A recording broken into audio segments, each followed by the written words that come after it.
welcome back to Turning the Pages as the World is Churning. All right, so the first thing I want to kind of let everybody know is on Friday at 10 o'clock Central Time, 11 o'clock Eastern, I have a guest I'm going to be interviewing who has firsthand experience in North Carolina. We're going to possibly see some and hear some stories about the devastation that's been going on there. There has been a lot of help from a lot of volunteers, a lot of people rushing to help them. A lot of good stories coming up. Some people just feeling very desperate. This is maybe something for us to acknowledge now. If there's anything else that's going to happen in this world, how people will behave when they are desperate. And it's desperate for their survival, desperate for simple things as water. But hopefully we've got enough of the National Guards in there and people helping. People hopefully are being found. And the shock of all of it is what's is going to be so devastating. And so that's going to be hopefully coming up on Friday, 10 o'clock Eastern time, 10 o'clock Central time. But right now I want to bring you a story. This is just some more updated information, and it's a press conference, it looks like, on Diddy. So let's just take a look here. And thank you for joining me. And I always appreciate each and every one of you for being here. If this is the first time you're seeing this, welcome. And please share, like, and subscribe. Participants in vile conduct. As we identify them, each will be part of this case as defendants. These defendants will not only include individuals, but would also include corporate entities who ultimately profited off of this culture and behavior. I'm looking at banks, pharmaceutical companies, hotels. We know that many of these individuals were paid cash. We know that many of these individuals involved, whether they were the ones being assaulted and abused, or they're witnessing other people being assaulted and abused and then paid and threatened and told to leave. Typically paid 10 grand in cash and told to leave. And then threatened as they were leaving. So in addition to Sean Combs, you should know the defendants in these cases we're going to file will include anyone, of course, who engaged in the assault or exploitation, anyone who participated in such in any way, anyone who encouraged or facilitated this conduct, anyone who was in the room and watched it happen but made no effort to stop it, any venue or venue owner who was aware of what was going on but failed to stop it, any individual or entity who knew about the conduct and benefited from it but did nothing to report it or stop it, and any individual or entity who covered it up or helped cover it up. These people who know who they are should just come forward now. I would imagine, as we speak here, there are a myriad of people who are very nervous. You can't hide skeletons in the closet forever. I would expect there are many people out there right now who are desperately searching their memories as they delete their texts and data. Now, although these are, in fact, individual cases, there is a common theme, an MO, if you will. Typically, the victim is lured into a situation where he or she is given a drink. Typically, that drink, reported by these victims, is apparently laced with something. Once that drink takes effect, the perpetrators perform all kinds of sexual acts on the victims, many times passing him or her around as other people watch and enjoy the show, and then leave the victim ashamed, confused, injured, and wondering what happened. When the victim reaches out, he or she is told not to say anything. Sometimes there are threats of physical violence or financial repercussions or bodily harm.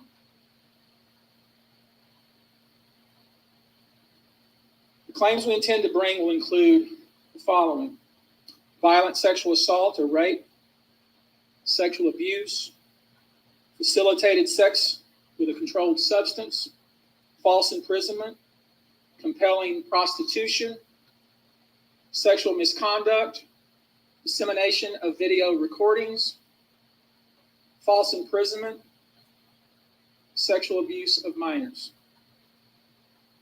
Given a large volume of cases, and given our other docket obligations, and given the fact that we want to be sure when we file these cases that they are fully vetted, I expect we'll start filing these cases against Sean Combs and other perpetrators within the next 30 days. That's one news update. I want to bring you something out, which is coming. It's about Julia Assange. He outs Mike Pompeo and the CIA. This is huge. And the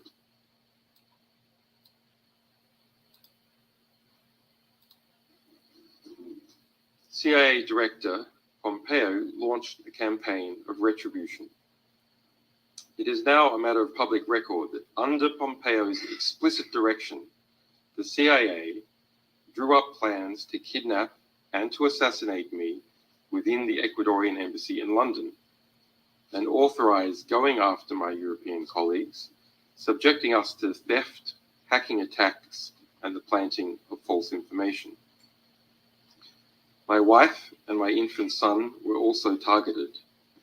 A CIA asset was permanently assigned to track my wife, and instructions were given to obtain DNA from my 6-month-old son's nappy. This is the testimony of more than 30 current and former US intelligence officials speaking to the US press, which has been additionally corroborated by records seized in a prosecution brought against some of the CIA agents involved. The CIA's targeting of myself, my family, and my associates through aggressive extrajudicial and extraterritorial means provides a rare insight into how powerful intelligence organizations engage in transnational repression. Such repressions are not unique. What is unique is that we know so much about this one due to numerous whistleblowers and to judicial investigations in Spain. Okay, here's another big story here. This is coming from Rob Cunningham, and let me just kind of read this to you here. Bear with me 1 second.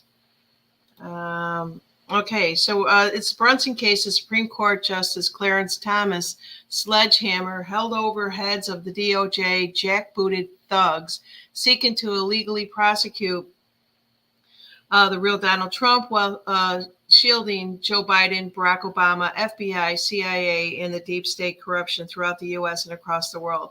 Clarence Thomas can lead the efforts to vacate 385 current and prior politicians from ever serving another day in public office almost instantly. Okay, and another thought of basically the World War III. Let me share this with you. Okay, so the first thing is it says top Freemasons, Albert Pike, foretold that the World War III would erupt between Zionists and Muslims. He claimed that the First World War was orchestrated to allow the Illuminatis to overthrow the Russian Tsars, transforming Russia into the stronghold of atheist communism. The Second World War, he said, was ignited by exploiting tensions between fascists and the political Zionists, aiming to destroy Nazism and empower Zionism to establish sovereign Israel in Palestine. Pike's vision of World War III involved manipulation, the divide between political Zionist Islamic leaders, and the goal of mutual destruction between Islam and Zionism. I'm not going to read this whole article to you, but it is taking advantage of the differences caused by the agenda of the Illuminati between the political Zionists and the leaders of the Islamic world. The war must be conducted in such a way that Islam, the Muslim or Arabic world, and political Zionism, the state of Israel, mutually destroy each other. Meanwhile, the other nations are more divided on this issue, will be constrained to fight to the point to complete physical, moral, spiritual, and economical exhaustion. We shall unleash the nihilists and the atheists, and we shall provoke formidable social catalysm, which in all of its horror will show clearly the nation, the effort, and the absolute atheism, origins of slavery, savagery, and the most bloody turmoil. All right. Okay, the next story here is just going to bring you an update from the Hurricane Helene. Tennessee residents, says Tennessee FEMA sending out text messages telling everyone do not help neighbors in need. This is, I believe this is legit, but let's just take a listen here.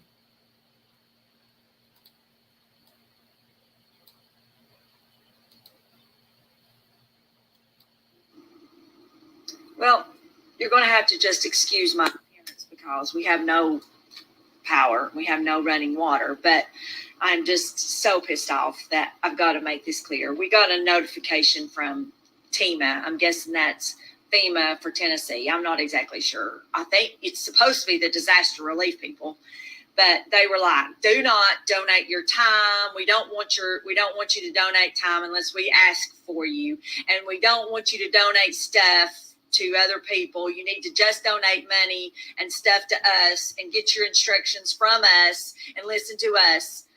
What? And then they said yesterday, we don't go into areas that the roads are not easily accessible. What? You are the disaster relief people. Like, that is your job, to go into the areas that are hit by disaster and provide relief. Not to just go to the easy area and sit and wait for the people that are in the disaster area to be able to come to you. The roads that we do have were cleared by the locals, and you have to have trucks and stuff to be able to get through there. Like, it's just beyond me. So, and you have us all messed up. If you think you're going to come here and bark orders at us, and then expect the people just to give you the money and us trust that you're going to try to take care of us when you don't go into areas that are not easily accessible. What? Like, this is Cobb County, girl. So donate to our local churches because they will make sure that the people that are need it will get it.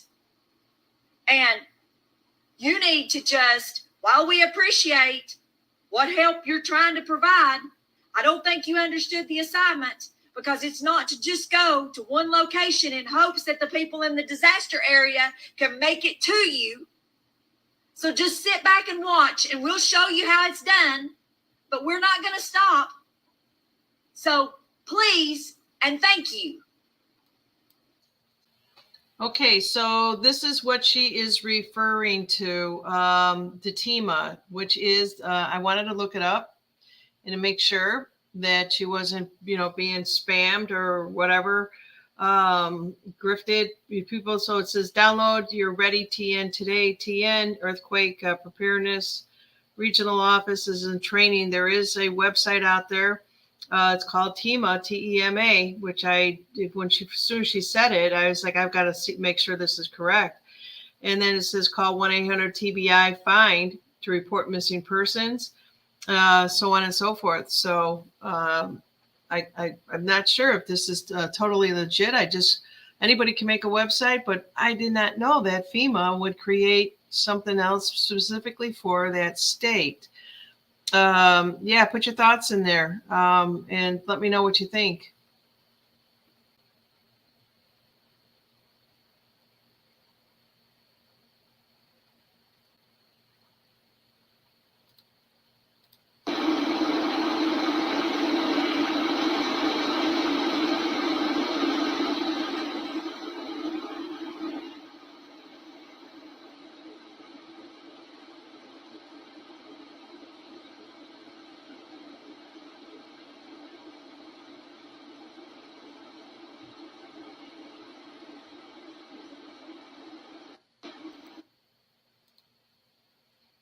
This is This is coming from somebody out on X saying the cavalry has arrived. So many trucks. Send thank yous to these truckers. This is North Carolina. Yeah, so there you guys go. Here is just a little bit more going back to the assembly. I think this is a sign. Thank you. If somebody happened to catch that video and put it out there, let's see what else we have here. Yeah, I just kind of want to stay away from the current administration. So I was really let me just kind of see here where I can go this way. I was really really kind of pissed off, I guess, in my last video where I was talking about, call this a movie? People are getting killed. This is no movie. So I got a message from Buckshot, basically said, Janine, the political stuff is the movie. The other part of it is basically real life. You know, he's just, you know, and it's still, it just, when people say that, it just doesn't sit right with me. So, yeah, I get that the political part is a movie. Too many memes out there to not be able to tell you that the political aspect of it is. So this one here, this is Barack Obama. I need a VP dumber than me. So, okay, so he gets Biden. Biden says, I need a VP dumber than me. So he heals up Harris. Says, I need a VP dumber than me. Ta-da!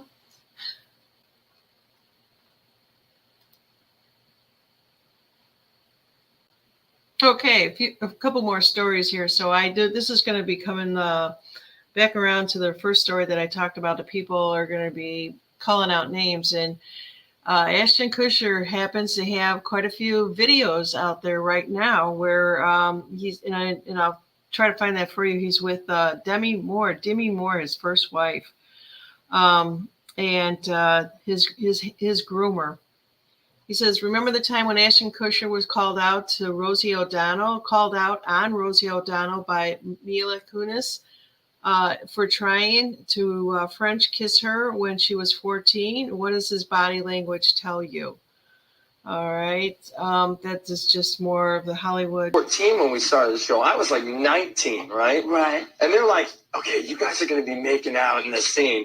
And I'm like thinking, like, wait, this is like slightly illegal, I was going to say, that's right? probably your first kiss ever, right? It was my first kiss. What's some bet you made with Danny about our first kiss? No, it wasn't the first kiss. No, This was like go the ahead. second or third kiss. It was like the first week. No, it was not the first week. Whatever. Let me tell you what happened. No, let me tell you what. All right, enough of that. And so that video is really, really poor. Obviously, it's an older video and pirated. So let's see what else we have out here. Just couldn't blow it up. Okay, so let's just dots are connected between Diddy and the death of BFF Ashton Kutcher's ex. This is I think people are really pulling this all together here. Let's just take a look. Brittany Murphy was took out by Diddy. I have seen this going all around TikTok, and we are about to deep dive this and all the crazy information that I found that might just connect her passing to Diddy. It was reported that Brittany Murphy passed away due to pneumonia, the same way as Kim Porter, even though her father did his own toxicology report on Brittany Murphy after her autopsy, and he said that he found toxic metals in her body. Today, new shocking allegations coming from her father, who says she was poisoned. And Murphy's father, Angelo Bertolotti, and family friend Julia Davis are joining us now from Los Angeles. To the both of you, thank you so much. I know this is difficult. I'm sorry for your loss. We appreciate you being with us because this is really shocking to a lot of people, hearing that you believe that she was poisoned. Mr. Bertolotti, why do you believe that? Why do you think that she was poisoned? Well, it's very suspicious, and I read the reports on the toxicology reports, and everything sounds very, very, very more or less suspicious. And I feel she was poisoned. There's no question about that. And I feel she was murdered. Julia, was there something specific in those reports that he's talking about that leads you to believe that it was poison and not natural causes? Yes, from the very beginning, AJ always believed that there was something very odd about Brittany's passing, and then reviewing autopsy reports, we could see that there were multiple symptoms that would usually go with poisoning, and then the test results confirmed that, where the lab found 10 heavy metals in very high quantities. So we do believe that it was poisoning, and we would like to have it properly investigated, since the coroner never tested for poisons originally. Now, the crazy thing is that Kim Porter and Brittany Murphy's coroner was the same person named Ed Winters, who actually passed away before Kim Porter's second autopsy report was finished. Okay, so you know how this is all going. We can kind of get an idea of how this is going to be played out. They're only pulling these stories together as much as they can, and then of course Ashton has to go to, it's almost as if that. Let me see here. Look at the difference between Ashton Kutcher and the FBI whistleblower Marcus Allen, both testifying, both crying. Marcus is choking back tears, trying his best to fight the crying. This is how a real man would handle his emotions coming to the surface. I don't know about that, but this story here, this is only 19 hours old. So this is Ashton Kutcher, once a prominent advocate against child trafficking through the Clinton Foundation. The Clinton Global Initiative is now panicked. And in the past, over the past friendship with Diddy. He is reportedly so alarmed that his fears Diddy might fabricate an accusation against him. So let me just play this for you guys. Here's started from the beginning. And here we go. Yesterday was the 148th anniversary of Abraham Lincoln signing the Emancipation Proclamation. And I don't think a lot of people know that. I don't think a lot of people were aware of that. I don't think a lot of people celebrated that. Because the assumption is that slavery is a thing of the past.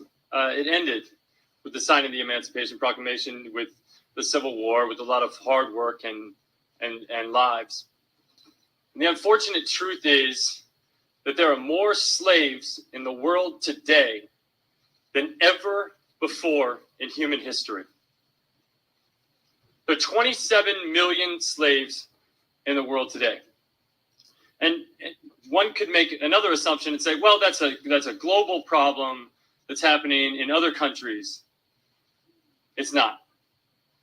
There are 1 million slaves. The CIA estimated there are 1 million slaves in the United States of America today. Truly, one of the most heinous forms of slavery is the buying and selling of children for sex. And I'm proud to say that today, with the help of the Novo Foundation, we are making a commitment to launch and execute the Real Men campaign. We are recruiting men who are courageous enough, I'd like to see all of you sign up, to stand behind the statement that real men don't buy girls. And we hope to use that collective voice to raise widespread awareness and acknowledgement of this issue in hopes of changing the cultural stereotypes that are allowing for children to be sold for sex. Demand is the motor that drives this industry. And with people engaging. Okay, so I'm just going to pop into here and let's see, where am I? All right, just going to come back to this. First of all, this is the Clinton Foundation, flag 1. Second flag is, this is definitely CGI. I don't even think her daughter looks this well. That is definitely not her. And what was the third one there? So now they're standing up and they're talking about the slavery that they were a part of. I'm not sure how long ago this video was put together, but this seems to be just coming out like the last couple of days. Let me see if there's any additional information. It says these minors and Hillary Clinton earlier are warning not to believe. Okay, let me go back a couple sentences. So he's fearful of alarms that Diddy is going to release on him. So this mirrors Hillary Clinton's earlier warning to not believe what is about to emerge. These people are going to be fighting for their life. They know the information is going to come out. They're not going to be able to walk down the street. First thing I say is start popping those stars along Hollywood sidewalks, right? Yeah, that's what I say. You know, show the truth there. Any case, I didn't continue with this particular bullshit. It's just more brainwashing that they're trying to put out there. But I wanted to bring is really in the forefront here. Two closest friends behind the bars for separate rape accusations. This murder of his ex-girlfriend was conveniently blamed on a serial killer. I think there was another killing that had happened. He dated some girl, right? And then once he married a woman old enough to be his mother, they had to settle him down. And then, which was just, you know, in the previous video there. And the time to investigate Ashton is long overdue. And the other guy that played with him in the 70s show, he also is sitting in jail right now for rape. And I think that's what they were basically saying here.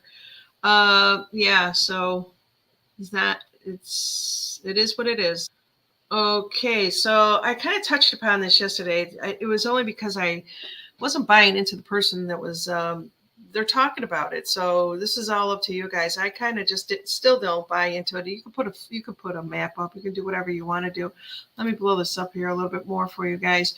All right, so they're basically saying this is Diddy. This is the Star Island, and down below there is South Florida Container Terminal. And then the other circle to the left of your screen, I hope that's to your left, it's to my left, it says downtown Miami. That's where all of this shipping is done, right? So it says Art of Assemblies, the container shipping ports are close to Diddy's place in Miami. Maybe a coincidence. Was it like just delivered to him there? Yeah, well, let's just wait and see what happens. And is the first video that I brought out is going to exploit corporate, pharmaceutical, all the big ones at the top. And so stay tuned. I didn't realize how much of Ashton Kutcher's information is out there, but they go back 20 years. Party stories are our favorite genre of anecdote. If you have one, yeah. Wow. Okay, I've got a lot I can't tell. So, can't tell that one either. A very disturbing clip of Ashton Kutcher talking about Diddy's party on Hot Ones has gone viral online. Allegedly, Mila Kunis has moved out of the house she shares with Ashton Kutcher because she knows that the scary information about Ashton and Diddy together and the video footage of the two of them together is about to be made public. The father of two became friends with Diddy in the early 2000s, often hanging out and partying together, and several photos of the two at different parties have come to light. In an interview after Diddy's first arrest, Ashton Kutcher refused to discuss the details of the latter's wild parties. Rumor has it that Mila Kunis knew how scary the information and footage about Ashton Kutcher and Diddy was, so she decided to distance herself from Ashton to prevent drawing fire. As of now, neither has commented on the divorce rumors. The two celebs were out and about in Los Angeles on Friday morning with their respective children. What are your thoughts on this? Party stories are... Okay, so this is going to be my last story with you guys on this. I might be coming back with more because there's so much hot content out there for you. Stay tuned to turn the page, if you will. If YouTube brings this down, if you notice at any point in time that if something is getting cut, jump over to Rumble, turn the page with Janine. The full videos are out there. I'm just trying to bring this to you guys to get to bring some awareness to you. If you care for this, let me know in the comments. Let me know if you want to see more of this. But this is a rescue effort that I believe this is North Carolina. They're saying this is original post that I was reading. Let me just kind of play it here. This is the original post that I was reading when I decided to go up and help. It's a long post, but she's saying that her kids and family and animals are trapped. No way out, no supplies, and the only way in or out is accessible by helicopter. Limited cell service and no water since Friday morning. I thought I have a helicopter and maybe I can help them. Jordan Sidham piled food and water into his helicopter Saturday and headed up toward Banner Elk, the only way through a mountain gap in Lake Lure. This is the mountain valley that you would have to fly to get to Black Mountain, where we were escorting people out. This is a mountain range, and this is a mountain range. The only place to fly through with bad visibility, low cloud coverage, is Lake Lure. The cries for help from people stranded without food, water, or electricity hit social media soon after the flooding last Friday. But my parents are stuck there. Their address is Banner Elk. They are in the first condo. If you receive this, please give me a call back. Thank you. Sidham's phone started lighting up on Saturday with people begging for help. I mean, I could hear the desperation in her voice. This is multiple phone calls I've received like this, voicemails, text messages, and you could hear people desperate for help. Sidham and his son rescued 4 people on Saturday and spent the night in a nearby pilot's lounge, then decided to fly again Sunday morning. I spoke with my son, which is my co-pilot. I said, hey, do you want to go back out and try to help today? And his response was, there's so many messages, I don't think we can't not go help. Sidham and his son were headed up to Black Mountain. Flight tracking shows no flight restrictions in place Saturday or Sunday morning when Sidham flew through the Lake Lure Gap. But that was all about to change. The Sidham spotted an older couple waving for help, then landed in what's left of their driveway. Hey, I want you to let me get in. You step out and go out and help her in, put her bag in the back, get her strapped in. I'm going to take her down and come back. I'll take him, I'll come back, and then I'll get you, okay? I originally left my son, co-pilot, on the side of the mountain. It was kind of unstable, so I didn't want to put more weight in the helicopter to lift back off. So I left my son with the other victim, and I was just going to take one person down at the time. And you could hear me in the video talking through with the victims and with my son what we're going to do. 3 minutes away, Sidham spotted a group of rescuers just down the river. He landed and found someone in charge. Told him my background experience, law enforcement, firefighting, pilot. He immediately started helping with coordination. He gave me radio frequencies to coordinate with them on, set up a landing area for me to come back with the other victim. And in the middle of the whole conversation and then blocking the road off, I was greeted by the, at that time I didn't know, but Lake Lure fire chief or assistant chief maybe, and he shut down the whole operation. So at that point, I felt like the conversation wasn't going any further. And again, he asked me to leave, and I said, hey, I have no problem getting out of your area. If that's what you want us to do, we'll leave, no issue. At that point, I asked him, what was the reason I had to leave them there? And he said, again, you're interfering with my operation. I just need you to get out of the area. I said, sir, I don't know where you were trained at, but I know how my training is, and I'm not going to leave personnel behind. I'm going back to get my co-pilot. He said, if you turn around and go back up the mountain, you're going to be arrested. I said, well, sir, I'm going back to get my co-pilot. I don't know what to tell you.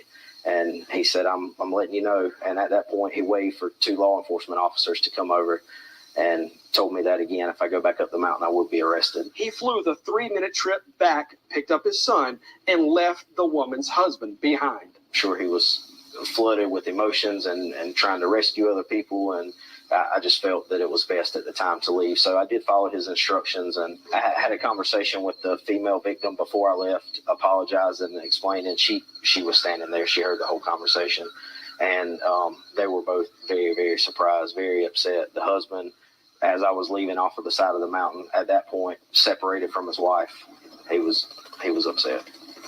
I can only imagine. Sidham and his nearly 1,400 flight hours turned his chopper around and headed back to South Carolina, passing people waving for help along the way. As I was actually leaving to go back to get my son, the original chief or captain that I spoke to, his crew and himself, they came back over and said, hey, man, we can't tell you to go get the victim. We can't even ask you to go get the victim, but we can tell you if you come back with the victim, we'll have you a designated landing spot, and they won't. We'll make sure they don't come over here. So there was no flight restriction when you went in? No flight restriction when I went in. It went in place 20 or 30 minutes after the confrontation with Mr. You feel like that was coincidental, or do you think that was because of what happened. I don't think it can be coincidental when there has not been one in place the day before doing rescue operations, the night of, the morning of, that took place after our altercation. I think there would have never been a TFR put in place had we not had that conversation. If I had to do it over again, I would have stopped and I would have rescued as many people until they decided they were going to arrest me. This is the original. Okay, so you know what? I'm not even going to comment on this. I want you guys to put your comments on here. What do you think? You've got the government interfering with saving people when you've got civilians, professional civilians wanting to rescue these people. Let me know what you think. Please do. I'm actually looking for co-hosts to come on the show and talk about all this. So if you are somebody that you feel that you want to come on, please do send me an email. I put my email up here every single day, and just asking you to, stand up and be a voice in all this craziness at this time. Thank you so much for listening. And now we turn the page. Thank you.